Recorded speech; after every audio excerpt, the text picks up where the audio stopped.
Olá, irmão, tudo bem?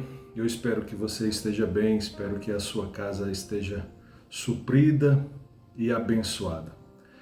Mais uma vez, é um privilégio estar aqui com os irmãos. Mais uma vez, é uma oportunidade abençoada de compartilhar sobre o Evangelho, de compartilhar sobre as coisas do reino de Deus. E o meu convite para você, nesse momento, nesse tempo, e eu espero ser breve, é que você medite sobre o que está sendo dito, é que você procure praticar as coisas que nós vamos ler, as coisas que foram inspiradas por Deus, aqueles que escreveram, aqueles que viveram neste tempo. Amém?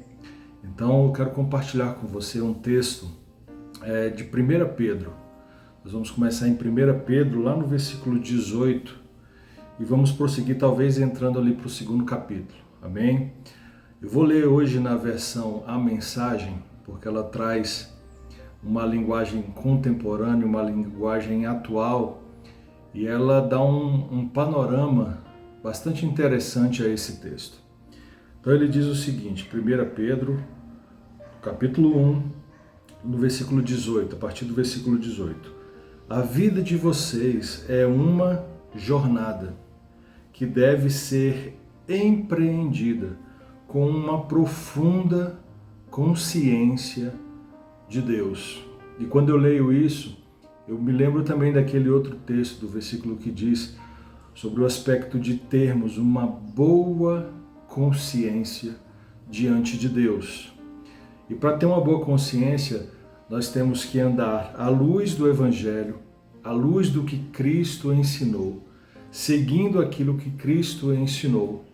Temos que também pegar um pouquinho daquilo que Paulo disse, a capacidade, a possibilidade de esquecer aquilo que já passou, não ficar apegado a uma vida passada, a um erro cometido e seguir em frente. E aí ele diz que nós temos que ter uma profunda consciência de Deus, do que foi revelado em Jesus, porque o próprio Jesus afirma que ele era Deus, o próprio Jesus afirma que quem via também Deus.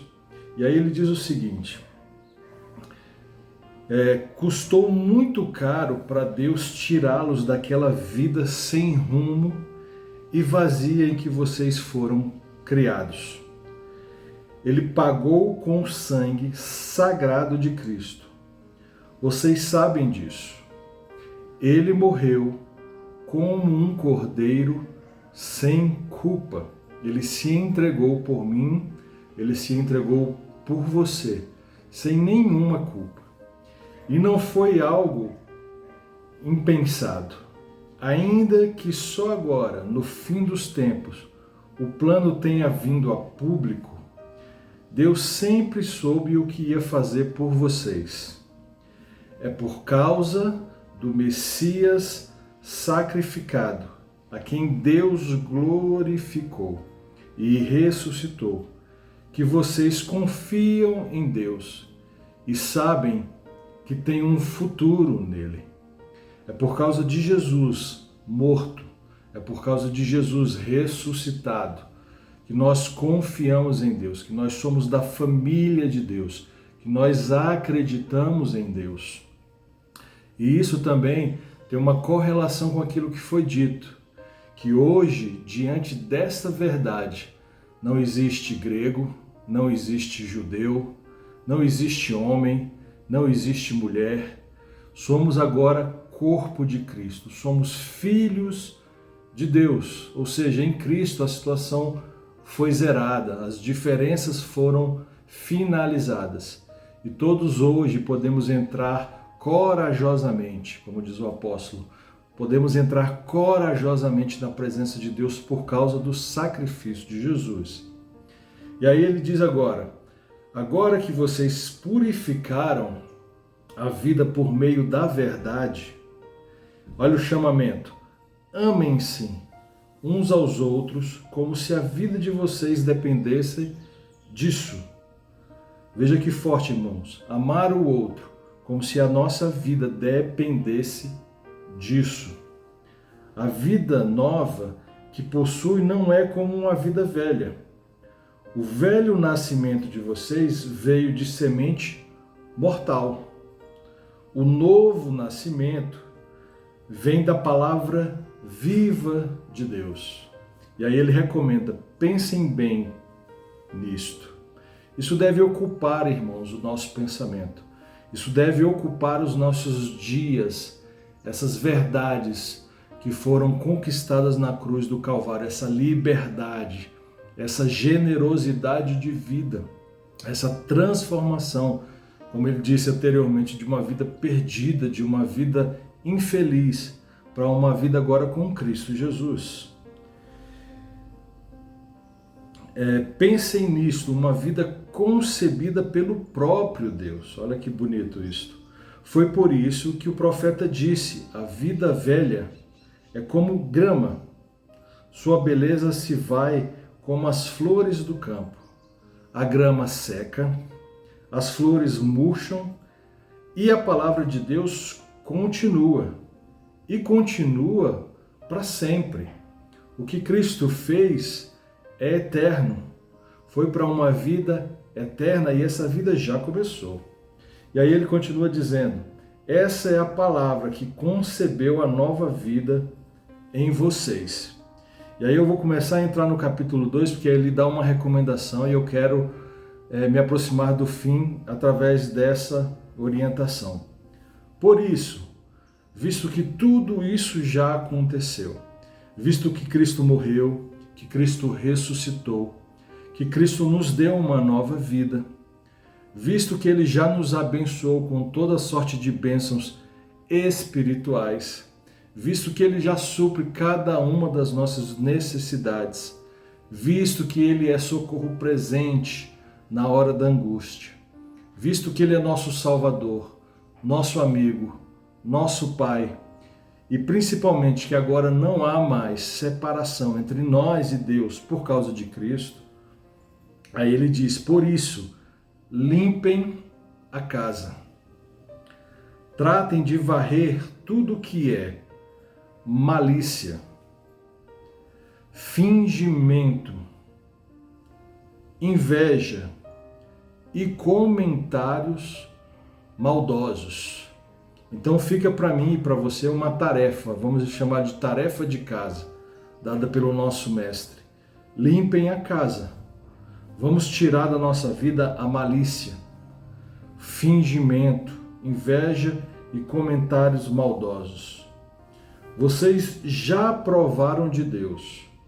Agora, como bebês de colo, bebam a pura bondade de Deus, ou seja, é isso que nós vamos colocar agora, é isso que nós vamos receber, é isso que nós vamos beber, é isso que vai entrar em nós, a pura bondade de Deus.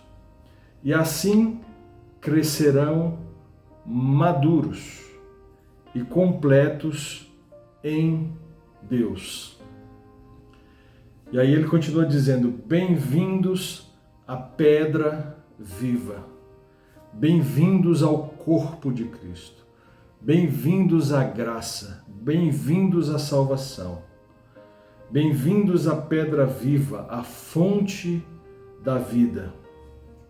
E aí ele diz, os pedreiros olharam para ela e a desprezaram, mas Deus lhe deu um lugar de honra. E aqui quando eu leio isso, eu penso, como eu estou agindo diante dessa pedra viva? Há em mim desprezo por Cristo, pelas coisas eternas, ou há acolhimento no meu coração? O apóstolo Paulo, em outra oportunidade, ele disse que nós não devemos nos amoldar às coisas desta existência. Nós não devemos considerar, irmãos, como fundamental, como mais importante, os recursos financeiros, a própria vida, as coisas do dia a dia, o seu trabalho, a sua escola. Essas coisas são importantes para esta situação, para este plano, para essa existência. Mas as coisas do reino de Deus são superiores a essas coisas. São coisas eternas. São nessas que devemos nos apegar. E aqui o apóstolo Pedro ressalta também dizendo, eles olharam com desprezo para Deus, eles olharam com desprezo para essa pedra, eles olharam com desprezo para Jesus. E como é que temos olhado para Jesus? Como é que temos recebido? Há uma necessidade, irmãos, pelo menos eu percebo essa necessidade em mim, de transformação profunda, de acolhimento do Evangelho em todas as áreas da minha vida, de amar como se a minha vida dependesse disso, de ser transformado diariamente pelo Espírito Santo, por Deus, por Jesus, que é o seu Filho, que é o nosso Salvador. Então eu quero encorajar você a meditar nisso. Como está o seu coração? Como está o acolhimento? Como está a vida de amor? Como está a vida dentro dessa nova realidade, que é uma realidade espiritual, diferente e principalmente maravilhosa e abençoada. Amém?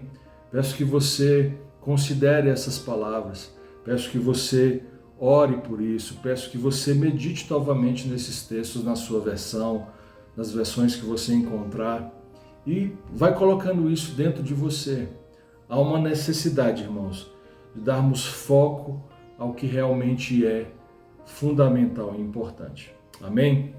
Então Deus abençoe você, Deus abençoe sua vida, que você possa ser suprido se houver necessidade, que haja abundância de graça e paz na sua vida, na sua casa, na sua família. Deus abençoe e até a próxima, se Deus assim quiser. Amém? Um abraço.